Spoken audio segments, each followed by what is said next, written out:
চৈব নরোত্তমম দেবীং সরস্বতীং ব্যাসং ততো জয়মুদীরয়ে। বাঞ্ছাকল্পতরুভ্যশ্চ কৃপা সিন্ধুভ্যেব চ পতিতানাং পাবনেভ্যো বৈষ্ণবেভ্যো।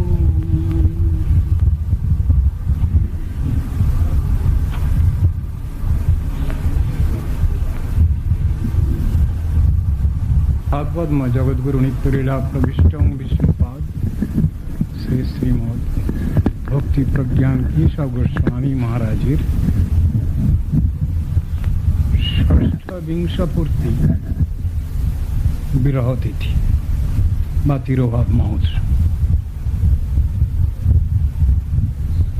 শ্রীল গুরুপাদ পদ্মের অপ্রাকৃত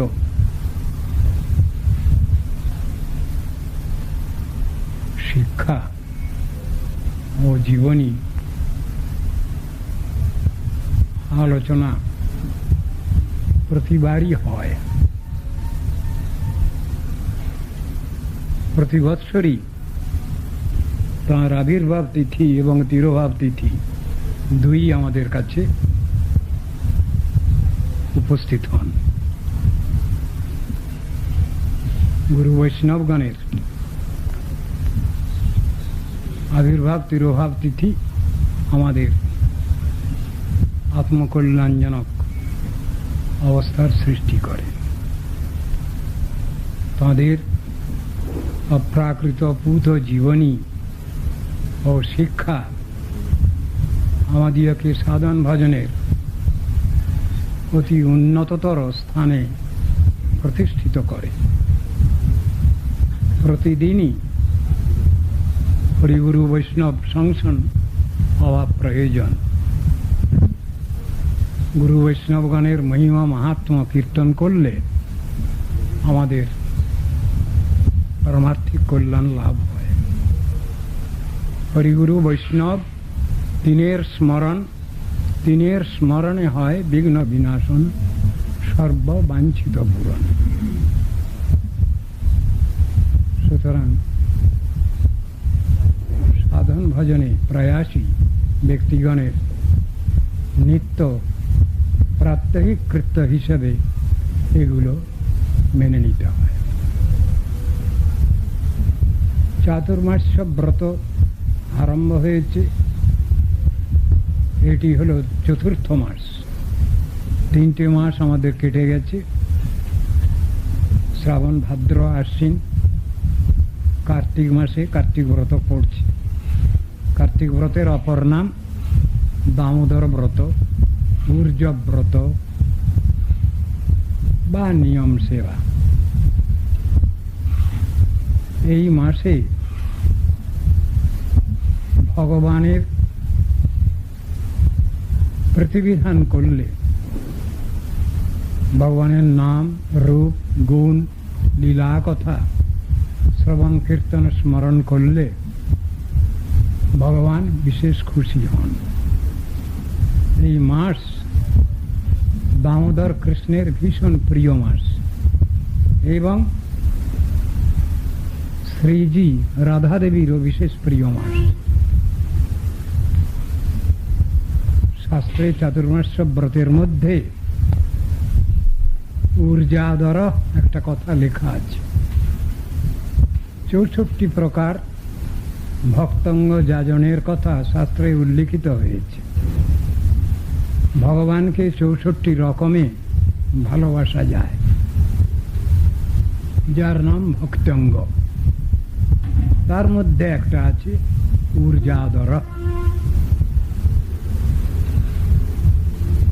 যেহেতু ঊর্জাদর দেখা আছে, সেই জন্যে অনেক সুবিধাবাদী ভক্ত তারা ঊর্জাদরের পরেই জোর দিয়ে থাকেন। কিন্তু চাতুর্মাস্য ব্রতের যে বিধান আছে শাস্ত্রে, সেটাকে প্রায় একরকম উপেক্ষাই করা হয়। আমাদের পূর্ব মহাজনগণ গোস্বামীগণ তারা এই চাতুর্মাস্য ব্রত পালন করেছেন বিশেষ শ্রদ্ধা ভক্তির সহ। বর্তমানে চাতুর্মাস্য ব্রত প্রায় একরকম উঠেই গেছে, সকলেই কার্তিক ব্রত পালন করবার চেষ্টা করেন, তাতেই চাতুর্মাস্য ব্রতের ফল লাভ করারও চেষ্টা করে থাকেন। দেখা যায় আমাদের পূর্ব মহাজন স্বয়ং ভগবান শ্রীকৃষ্ণ, যিনি রাধা ভাবে শ্রী গৌরাঙ্গ মূর্তিতে জগতে প্রকটিত হয়েছিলেন, অখিল লোকগুরু অখিল লোক শিক্ষক রূপে জগতে যিনি সাধন ভজন নিজেই শিক্ষা দিয়েছেন।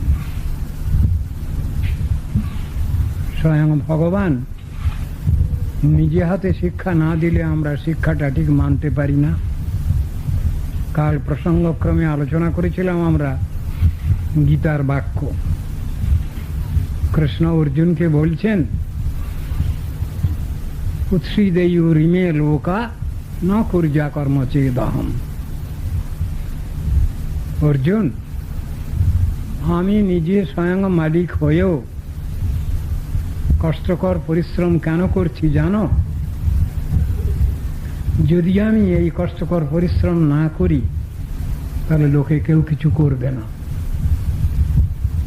সেই জন্য আমি মূল মালিক হয়েও আমাকে এ কষ্ট স্বীকার করে জগৎকে শিক্ষা দিতে হচ্ছে। গীতায় এটা স্পষ্ট। আবার এ কথাও তিনি অর্জুনকে বলছেন লক্ষ্য করে, যদ্যদাচরতি শ্রেষ্ঠ তত্তদেব ইতরো জন স যৎ প্রমাণং কুরুতে লোকস্তদনুবর্ততে। শ্রেষ্ঠ ব্যক্তি যা আচরণ করেন, অনুশীলন করেন, যা শিক্ষা দেন, সবটাই পরবর্তী যারা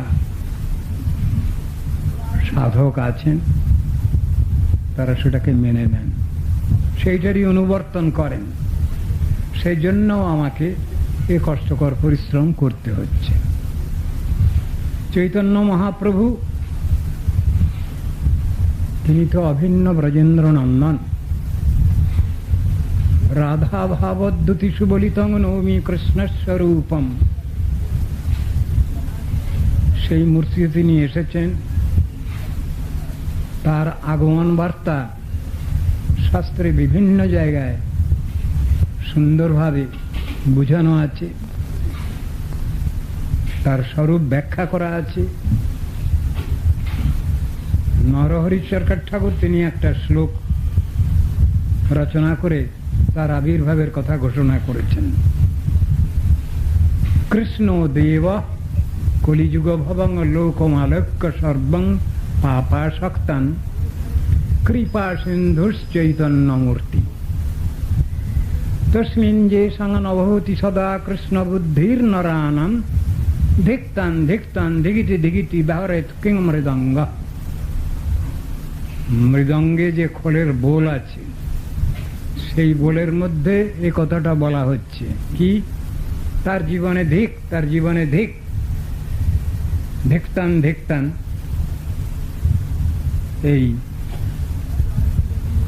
বোলের মধ্যে সে পরম করুণাময় যে ভগবান কৃষ্ণচন্দ্র তিনি গৌরাঙ্গ মূর্তিতে শচী সিন্ধু গর্ভমাঝি আবির্ভূত হয়েছেন।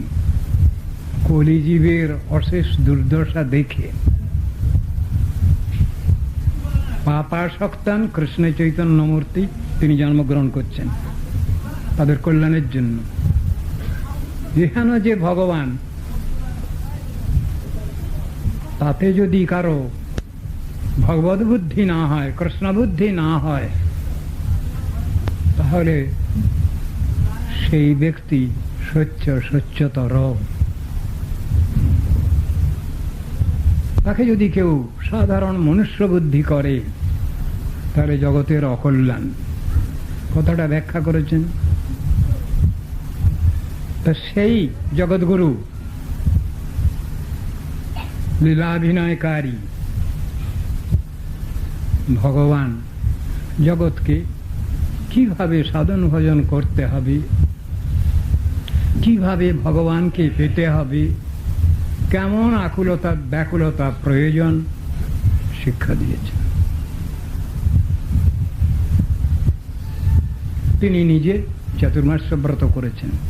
চৈতন্য মহাপ্রভু আপনারা জানেন, দক্ষিণ দেশে গিয়ে তিনি চাতুর্মাস্য ব্রত করেছেন শ্রীরঙ্গমে। পরবর্তীকালে তার পার্ষদগণ তারাও সে নীতি আদর্শ প্রদর্শন করেছেন। সকলের শেষের দিকে যদি আমরা টানি তাহলেও দেখা যায় সিদ্ধ জগন্নাথ দাস বাবাজি মহারাজ, শ্রীল সচ্চিদানন্দ ভক্তি বিনোদ ঠাকুর, শ্রীল ভক্তি সিদ্ধান্ত সরস্বতী প্রভুপাদ, আসমদীয় গুরুপাদ বন, শ্রীল ভক্তি প্রজ্ঞান কেশব গোস্বামী, এরা সবাই চাতুর্মাস্য ব্রত করেছেন, ঊর্ধ্বব্রতও পালন করেছেন সুন্দরভাবে। কিন্তু এখন আমরা কিছুটা ফাঁকিবাজির মধ্যে পড়ে গেছি। বাজারটা কিছু সস্তা করে নিচ্ছি, কষ্ট স্বীকার করার প্রবণতা, ধৈর্য, উৎসাহ আমাদের নাই। সেই জন্যই চাতুর্মাস্যকে প্রায় বাদ দিয়ে এসে পড়েছি কার্তিক মাসের মধ্যে। সবটাই করতে হবে। যেমন আজকাল সরস্বতী প্রভুপাদের সময়ে যখন তিনি প্রথম মঠ মিশন যখন গড়েন, আরম্ভ করেন, সে সময় আইনের কিছুটা প্রথমের দিকে শিথিলতা ছিল, কিন্তু পরবর্তীকালে পুরো আইনটা চালু হয়েছে। ব্রতোৎসবাদির যেসব স্মৃতি গ্রন্থ রয়েছে, নবদ্বীপ পঞ্জিকা বলুন, শ্রী চৈতন্য পঞ্জিকা বলুন, এগুলো তো তখনও চালু ছিল। তাতে তো উপবাসের তালিকা দেওয়া আছে, উপবাস হতো। এখন অনেকেই বলছেন প্রভুপাদের সময়ে যখন এরকম কড়াকড়ি কিছু ছিল না, সুতরাং আমরা এটা করব না, বা না করলেও চলে, এমন কথাগুলো এসেছে। খুবই দুঃখের কথা। আমরা তো সবসময় ফাঁক খুঁজছি, ফাঁকি দেওয়ার চেষ্টায় আছি। তার ভিতরে যদি কখনো কোথাও ফাঁকি দেওয়ার যুক্তি বা সুযোগ সুবিধা পেয়ে গেলাম, আর আমাদের রাখে কে ধরে কে। ঠিক বর্তমান পরিবেশ এমন হয়েছে। আমাদেরই গৌড়ীয় মঠের বিভিন্ন শাখায়, বিভিন্ন জায়গায় যারা যারা পৃথক পৃথক ভাবে মঠ টট করে বসেছেন, তাদের অনেকের মধ্যেই দেখা যাবে তারা চাতুর্মাস্য ব্রত করছেন না। ওই টেনে টুনে ঊর্ধ্বব্রত কার্তিক মাসটা কোন রকম করে করেন। কিন্তু গুরুবর্গ যা করেছেন তাতে আপত্তি কি হচ্ছে? তার তো নজির রয়েছে, প্রমাণ রয়েছে। সেখানে ফাঁকি দিলে লাভ কি হবে? সব সস্তার বাজার করে নেওয়া হচ্ছে কেন? আজ এমন অবস্থা হয়েছে, এই গৌড়ীয় মঠেরই বিভিন্ন শাখায় যে তারা বহু প্রয়োজনীয় উপবাসাদিও বর্জন করছেন। আপনারা শুনলে অবাক হবেন না। আমার কাছে খবর আছে, অনেকেই আজকাল রামনবমী করেন না, নিত্যানন্দ ত্রয়োদশী করেন না, বলদেব পূর্ণিমা করেন না, মহাবিষ্ণুর অবতার অদ্বৈত সপ্তমীর আবির্ভাব তিথি পালন করেন না, মাকড়ি সপ্তমীর। এরকম আরো অনেক কিছু আছে। তা একদিকে ওদিকে উপবাস কমিয়ে দেওয়া হলো, আর একদিকে বহর বেড়েছে। যেখানে উপবাসের দরকার নেই সেখানে উপবাসের ব্যবস্থা। শিব ঠাকুরের আবির্ভাবের দিনে, শিব চতুর্দশীর দিনে উপবাস না করলেও হয়, তবে যদি কেউ করেন সেই জন্য হয়তো সেখানে উপবাসের ব্যবস্থা দেওয়া হলো বা তৎপর দিন পরদিবস পালনের ব্যবস্থা দেওয়া হয়েছে। ওই দিক দিয়ে বেড়ে যাচ্ছে। কোনো শক্তি জাতীয় তত্ত্বের আবির্ভাবের দিনেতে উপবাসের ব্যবস্থা নাই। কেউ কেউ ব্যবস্থা দিচ্ছেন, করছেন। তাহলে যেগুলো প্রয়োজনীয় ব্যাপার সেইগুলোকে বাদ দিয়ে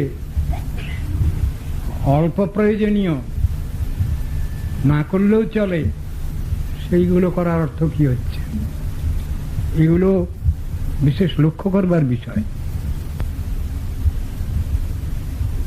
রামনবমীকে বাদ দিচ্ছেন কেউ কেউ, তার পিছনে যুক্তি কি? মা রামচন্দ্র পূর্ণ অবতার নন, সেই জন্য রামনবমী তিথি পালন না করলেও চলবে। কয়েক বৎসর এক মঠে রামনবমী তিথি উপবাস করা হলো না। এইরকম ধরনের খামখেয়ালি খুশিপনা চলছে আজকাল। আমরা যদি মহাজন যে না গতাচ্ছ পন্থা, এইটাই যদি আইন হয়, তাহলে আমরা ওটাকে ছাড়ছি কেন, ছাড়তে যাচ্ছি কেন? আবার নূতন নূতন ব্যবস্থাই বা প্রবর্তন করছি কেন? এগুলো আমাদের হিসাব নিকাশ করা দরকার। পুরনোটাকে ধরে রাখা যদি প্রয়োজন আছে, তার পিছনে যদি যুক্তি তত্ত্ব সিদ্ধান্ত আছে, সেটা করতে হবে। কিন্তু যে জিনিস বিশেষ প্রয়োজন, যে ব্রত উপবাসের ব্যবস্থার স্বয়ং চৈতন্য মহাপ্রভু দিলেন, সেই জিনিসটা আমরা ছাড়তে যাচ্ছি কেন? শ্রীমান মহাপ্রভু তিনি হরিভক্তি বিলাস বৈষ্ণব স্মৃতির রচনার জন্য পয়েন্ট দিলেন সনাতন গোস্বামীকে। তার ভিতরে দেখা যাচ্ছে একাদশী, জন্মাষ্টমী, বামন দ্বাদশী, শ্রীরাম নবমী আর নৃসিংহ চতুর্দশী, এইসবে বিদ্যাত্যাগ, অবিদ্যকরণ, এসব ব্যবস্থা দেবে তুমি। সব তো লিস্টের ভিতরে এনলিস্টেড, এটা সেগুলো কি করে বাদ দিচ্ছি আমরা? তাহলে মহাপ্রভুর কথা কতটুকু শুনছি, মানছি? উপরওয়ালা গোস্বামী গুরুবর্গের কথা কতটুকু শুনছি, মানছি আমরা? এগুলো চিন্তা করার ব্যবস্থা নয় কি? এগুলো তো চিন্তার দরকার। এগুলো শুধু ঊর্জাদর করলে হবে না। কেন না? পূর্ববর্তী মহাজনগণ, গোস্বামীগণ, তারা তো পথ দেখিয়ে গেছেন। মহাজনগণ যে পথে করেছেন গমন, সেই পথ প্রাতঃস্মরণীয়। সেই পথ লক্ষ্য করে এসিও কীর্তির ধ্বজা ধরে আমরাও অববরণীয়। যদি এ কথা ঠিক, তাহলে ছাড়ছি কেন? আবার নূতন নূতন জিনিস টেক আপ করছি কেন? যেটা অপ্রয়োজনীয়, দরকার কি? এসব জিনিসগুলো বিচার খাওয়া দরকার। সরেস না তোমরা, জায়গা ধরছে না বলে। চতুর্থ মাসে পড়ছে আজ থেকে ঊর্জব্রত, কার্তিক ব্রত বা দামোদর ব্রত বা নিয়ম সেবা আরম্ভ হচ্ছে। তা দামোদর ব্রতেতে বিশেষভাবে কিছু বিধি নিষেধ রয়েছে। ঊর্জব্রত থেকেও আরেকটু কঠোরতা আছে, সেটুকু আমরা আলোচনা করব। আর এই ব্রতকালে প্রত্যহ সত্যব্রত মুনি রচিত যে শ্রী দামোদরাষ্টকম এটা প্রত্যহ গান করতে হবে, স্মরণ করতে হবে, আলোচনা করতে হবে। এটা বিশেষ বিধি আছে। কিছু বেশি জিনিস কিছু ত্যাগ স্বীকার করতে হবে লেখা আছে, আর কিছু কিছু জিনিস বেশি অনুশীলন করতে হবে। অন্য দিনে যতটা হরিনাম করি তার থেকে বেশি করে নাম করতে হবে। অন্য দিনে যতটুকু গ্রন্থ আলোচনা করার সুযোগ হয় তার থেকে বেশি করে করতে হবে। অন্য সময়ে যতটা সেবা কাজ করি, শ্রী বিগ্রহের ঠাকুরের পূজা অর্চন ইত্যাদি, আরো বেশি ভালো করে করতে হবে। অন্য সময়ে যতটা হরিকথা শ্রবণের সুযোগ পাই তার থেকে বেশি সুযোগ নিতে হবে। এসব কথাগুলো লেখা আছে। চাতুর্মাস্য ব্রতই করি আর ঊর্ধ্বব্রতই করি, বাড়িতে থেকে করা দায় ঠেকা গোছের। শাস্ত্রে যা বিধিবিধানগুলো আছে সেগুলো কোনো তীর্থে গিয়ে করতে হবে বা কোনো ধামে গিয়ে করতে হবে, এই নির্দেশ আছে। ন গৃহে কার্তিকিং কুর্যাৎ বিশেষেণ তু কার্তিকম তীর্থে তু কার্তিকিং কুর্যাৎ সর্বযত্নেন ভামিনী। শিব ঠাকুর শিবানীকে বলছেন, তীর্থে গিয়ে ধামে গিয়ে কার্তিক ব্রত পালন করো। তাহলে বিশেষ বৈশিষ্ট্য আছে কথাটার। তীর্থে গিয়ে করা, ধামে গিয়ে করা, এটাও বুঝতে হবে। যেসব নিয়মগুলো আছে আমি আজকে শুধু কেবলমাত্র আরম্ভ করে দেব, সময় তো হয়ে গেছে প্রায়, তাহলেও নিয়ম রক্ষা করব। পড়েছি আজ তার প্রথম দিবস, ষোড়শ বিলাস, হরিভক্তি বিলাস। তাতে বলছেন অথ কার্তিক কৃত্যম দামোদরং প্রপদ্যেহং শ্রীরাধা রমণং প্রভুং প্রভাবাদ যস্য তৎপৃষ্ঠ কার্তিক সেবিতু ভবেৎ। কার্তিক কৃত্য সম্বন্ধে বলছেন, আমি রাধারমণ প্রভু দামোদরের শরণাপন্ন হই, যাঁর প্রভাব হেতু তদীয় প্রিয়তম কার্তিক মাস পরিসেবিত হবেন।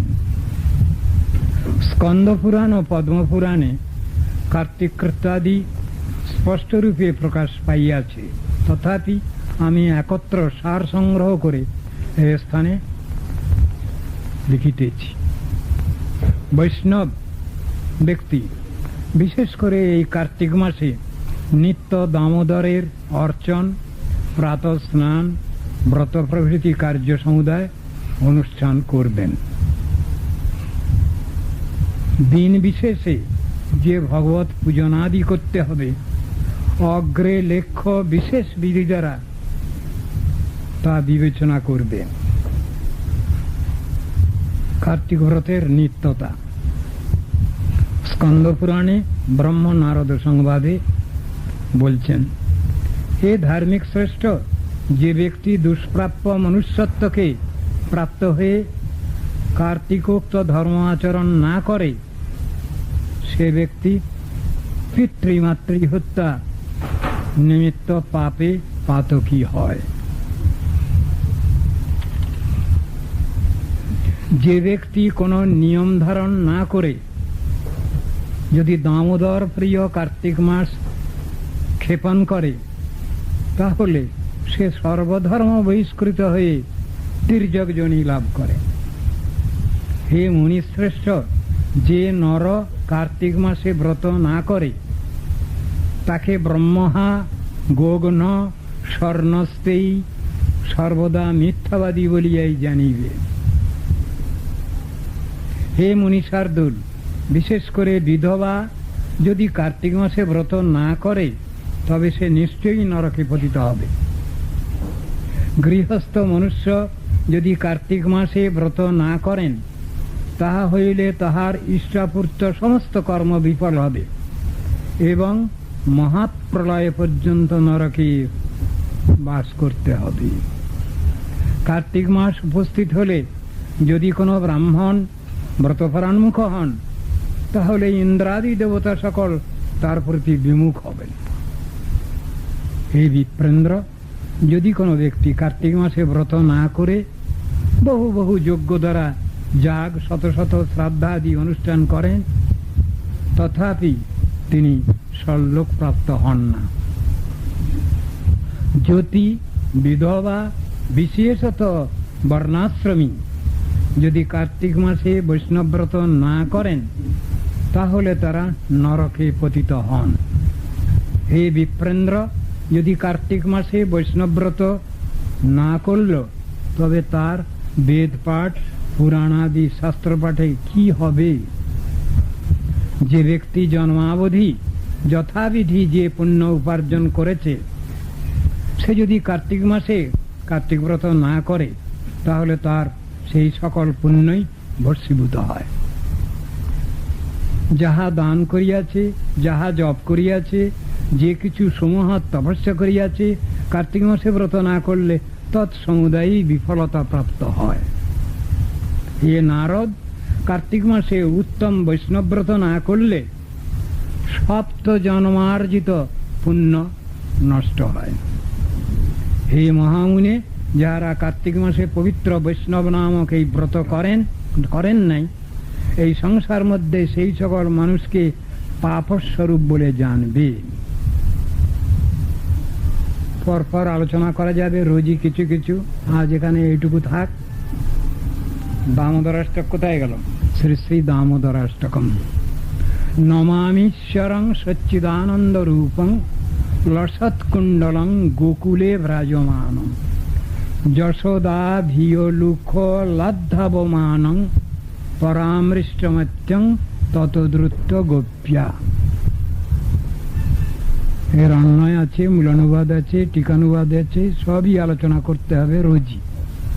আজ আমি শুধু আরম্ভ করে রাখব মূলানুবাদ। যার গণ্ডদ্বয়ে দোদুল্যমান কুণ্ডলোদ্বয় ক্রীড়া করছে, যিনি গোকুল নামক অপ্রাকৃত চিন্ময় ধামে শোভমান, যিনি দধিভাণ্ড ভগ্ন করার অপরাধে মাতা যশোদার ভয়ে ভীত হয়ে উদুখল থেকে লম্ফ প্রদান পূর্বক অতি বেগে ধাবমান, মাতা যশোদাও তদপেক্ষা অধিক বেগে পশ্চাৎ পশ্চাৎ ধাবিত হয়ে যাঁর পৃষ্ঠদেশ ধারণ করেছিলেন, সেই সচ্চিদানন্দ স্বরূপ সর্বশক্তিমান শ্রীকৃষ্ণকে আমি নমস্কার করি। আজ এইটুকু করে আমি শেষ করছি। কাল এর পরের থেকে বিস্তারিত আলোচনা কাল থেকে হবে। সমুদায় তীর্থে স্নান করলে যে ফল হয়, সর্বপ্রকার দান করলে যে ফল হয়, কার্তিক মাসের ফলের সঙ্গে সেই সব কোট্যাংশেরও এক অংশ হতে যোগ্য হয় না। যেমন নদী, পর্বত এবং সমুদয়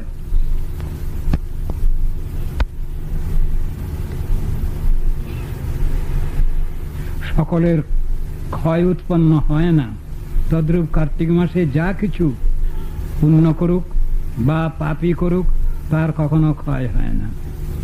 সেই জন্য আপনারা সবাই পাপ পুণ্য দুটোই করবেন না। এখানে একটা কথা বলা হয়েছে,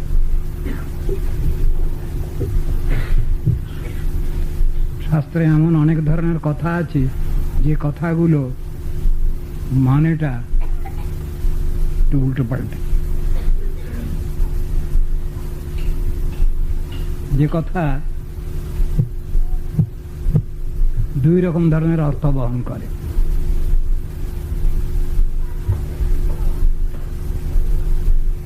পুণ্য করতে হবে, ভালো কথা, পাপ করবে না, তার সব পাপ কেটে যাবে। এই জন্যে যদি আমরা পাপটাও করি, তাহলে সেটা কিন্তু নাম অপরাধের মধ্যে চলে যাবে, তা হবে না। নাম বলে পাপ বুদ্ধি হয়ে যাবে, সেটা নয়। মুখ্য তাৎপর্য বুঝতে হবে।